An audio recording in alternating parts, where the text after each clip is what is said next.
Technical civil job series के इस video में आप सभी का स्वागत है। हाल ही में एनएचपीसी की तरफ से एक नोटिफिकेशन जारी की गई है जिसके अंदर बताया गया है कि सिविल इंजीनियर्स को एनएचपीसी के अंदर रिक्रूट किया जाएगा। आज के इस वीडियो के अंदर हम इन्हीं रिक्रूटमेंट्स की बात करेंगे, इसलिए हमारे साथ इस वीडियो में आखिर तक बने रहिएगा और अगर आपको ये वीडियो पसंद आए तो इसको लाइक और शेयर भी कर दीजिएगा।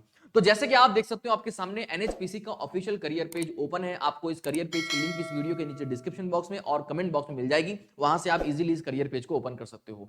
तो एनएचपीसी के इस करियर पेज के अंदर आपको पहले ही यहां पर एक नोटिफिकेशन ब्लिंक हो रही है, लेकिन उससे पहले जान लीजिए एनएचपीसी है क्या। एनएचपीसी बेसिकली इंडिया की वन ऑफ द लीडिंग और बिगेस्ट हाइड्रो पावर कंपनी है। इसको मिनी रत्न कैटेगरी 1 पीएसयू का दर्जा भी हासिल है और ये एनएचपीसी कंपनी बेसिकली जो हाइड्रो पावर प्लांट है उनके डिजाइन, कंस्ट्रक्शन और ऑपरेशन पे वर्क करती है।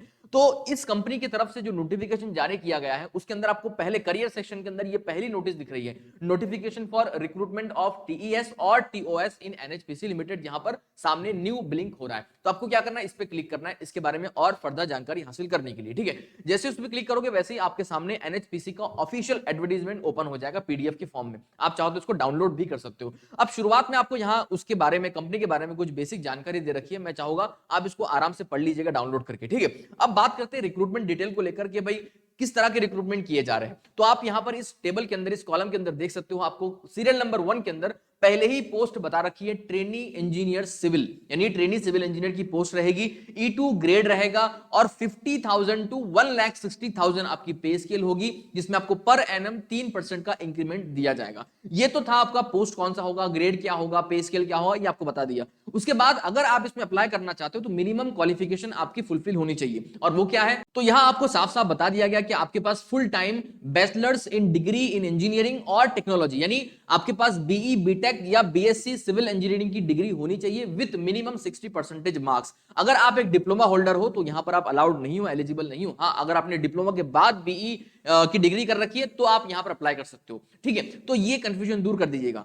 अब बात करते हैं मैक्सिमम एज की। यहां पर आपको कट ऑफ डेट भी बता दी गई है कि 25/1/2023 के दिन आपकी एज 30 साल से ज्यादा नहीं होनी चाहिए। और यहां पर उसके नीचे आपको वैकेंसीज भी बता दी गई है कि ट्रेनी सिविल इंजीनियरिंग की पोस्ट के ऊपर कुल 136 वैकेंट पोजीशन है जिसके ऊपर रिक्रूटमेंट किए जाएंगे, और यहां पर कैटेगरी वाइज उसका डिस्ट्रीब्यूशन भी आपको बता दिया गया, आप यहां पर देख सकते हो। ठीक है, तो ये तो था सिविल इंजीनियर्स की जो पोस्ट है जिसके ऊपर रिक्रूटमेंट किए जाएगी उसकी डिटेल्स। और भी बाकी ब्रांचेस से यहां पर रिक्रूटमेंट किए जाने वाले हैं, हम उनकी बात इसमें नहीं करेंगे। ठीक है, अब आगे बढ़ते हैं कुछ और इंपॉर्टेंट डिटेल्स को लेकर। तो यहां पर आपको आगे कंपेंसेशन पैकेज के बारे में बताया गया है, आप इसको आराम से पढ़िएगा ताकि आपको पता चले कि इस जॉब के साथ, इसकी सैलरी के साथ आपको क्या क्या अलाउंस और कौन कौन से कंपेंसेशन पैकेज वगैरह दिए जाएंगे। उसके अलावा यहां पर एक महत्वपूर्ण टॉपिक दिया गया प्लेसमेंट के बारे में कि आपका प्लेसमेंट कहां होगा। तो ध्यान दीजिएगा, यहां पर आपको क्लियरली बता दिया गया है कि एनएचपीसी के जितने भी डिफरेंट प्रोजेक्ट्स हैं, पावर स्टेशंस हैं, ऑफिसेज हैं, जिसमें इंक्लूडिंग जॉइंट वेंचर्स और सब्सिडियरी कंपनीज वगैरह, उसमें कहीं पर भी अगर आपकी जरूरत पड़ेगी तो आपको वहां पर प्लेस किया जा सकता है, चाहे वो इंडिया में हो या इंडिया के बाहर किसी कंट्री में हो। ठीक है, ये आपको ध्यान देना चाहिए। उसके अलावा यहां पर एक इंपॉर्टेंट चीज ये भी है कि आपका सिलेक्शन यहां पर कैसे होगा, सिलेक्शन की प्रोसेस क्या होगी। तो अगर आप एक ट्रेनी सिविल इंजीनियरिंग की पोस्ट पर अप्लाई कर रहे हो तो सिंपल सा क्राइटेरिया रहेगा, आपके पास गेट 2022 का एक वैलिड रिजल्ट या स्कोर कार्ड रहना जरूरी है। आप जब इसमें अप्लाई करोगे यहां इस पोस्ट के ऊपर तो आपसे वो रिजल्ट मांगा जाएगा, आपसे उसका रजिस्ट्रेशन नंबर मांगा जाएगा, और जो डिटेल्स आप शेयर करोगे उसके बेसिस पर आपकी एक फाइनल मेरिट लिस्ट तैयार की जाएगी और उसी मेरिट के बेसिस पर आपको सिलेक्ट किया जाएगा। आपको बताया गया है कि will be provisionally selected and extended offer of appointment on provisional basis. ठीक है, तो आपके गेट 2022 के मार्क्स के बेसिस पर ही आपको अपॉइंट किया जाएगा और आपका जो अपॉइंटमेंट लेटर है प्रोविजनल बेसिस पर आपको दे दिया जाएगा। ठीक है, तो बस यही सिलेक्शन प्रोसेस रहेगा ट्रेनी सिविल इंजीनियर के लिए। ठीक है, इसके अलावा आपको यहां पर बाकी ब्रांचेस के बारे में बताया गया है कि बाकी अगर ब्रांच से आप अप्लाई करते हो तो आपके लिए क्या क्या क्राइटेरिया रहेगी। ठीक है, अगर आप एक रिजर्व कैटेगरी के कैंडिडेट हो तो आप अपने बारे में यहां पर जितनी भी रिलैक्सेशन आपको मिल रही है वो पढ़ सकते हो। ठीक है, उसके बाद यहां पर आपको सर्विस एग्रीमेंट और श्योरिटी बॉन्ड के बारे में बताया गया है कि अगर आप एक जनरल कैटेगरी के कैंडिडेट हो या ओबीसी कैटेगरी के कैंडिडेट हो तो आपको यहां पर 2,50,000 का बॉन्ड एग्जीक्यूट करवाना पड़ेगा, और वहीं पर अगर आप एक एससी एसटी कैंडिडेट हो तो आपको 1,25,000 का बॉन्ड एग्जीक्यूट करवाना पड़ेगा। अब इंपॉर्टेंट चीज ध्यान दीजिएगा कि आपको अप्लाई करना कैसे, पहले ही आपने मेक श्योर कर लिया कि आप इसमें अप्लाई करना चाहते हो और आप इसके लिए एलिजिबल हो।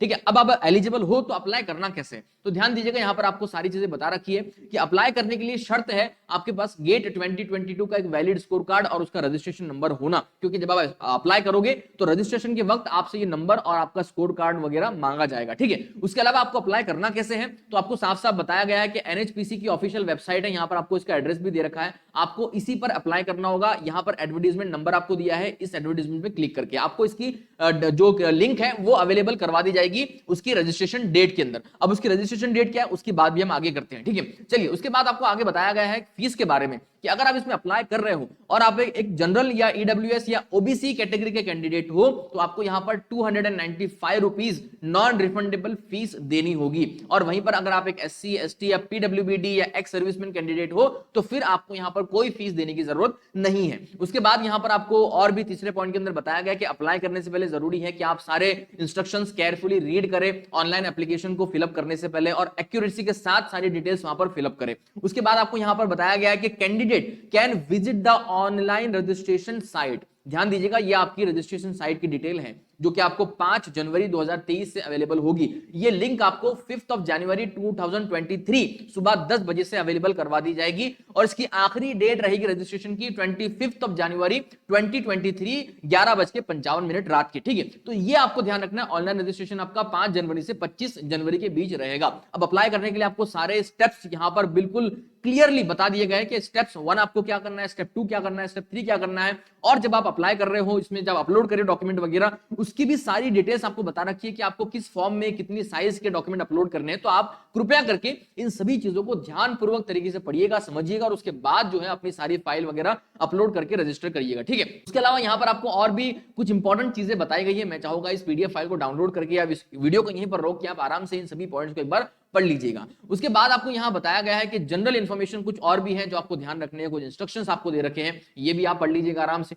क्योंकि बहुत सारे पॉइंट्स हैं, इन सभी पॉइंट्स को कवर करने जाऊंगा तो वीडियो अननेसेसरीली लेंथी हो जाएगा, ठीक है। चलिए, तो आप इसको आराम से पढ़ लीजिएगा। उसके अलावा यहां पर आखिर में आपको कुछ इंपॉर्टेंट डेट्स बता रखी है कि भाई डेट ऑफ ओपनिंग क्या है, यहां पर वो 5 जनवरी जो अभी मैंने कुछ देर पहले आपको बताया, और लास्ट डेट इसकी रहेगी 25 जनवरी 2023, ठीक है। तो ये एनएचपीसी की तरफ से जो रिक्रूटमेंट होने वाले हैं 5 जनवरी से सिविल इंजीनियर्स के लिए, उसकी तमाम जानकारी थी। उम्मीद है सारी जानकारी आपको समझ में आई होगी और आपको ये वीडियो भी अच्छा लगा होगा। अगर आपको वीडियो अच्छा लगा हो तो इस वीडियो को एक बार लाइक जरूर कर दीजिएगा, और आपको लगता है कि आपके दोस्त को भी इसमें अप्लाई करना चाहिए तो ये वीडियो उन तक भी आप जरूर शेयर कर दीजिएगा। मिलते हैं अगले वीडियो में, धन्यवाद।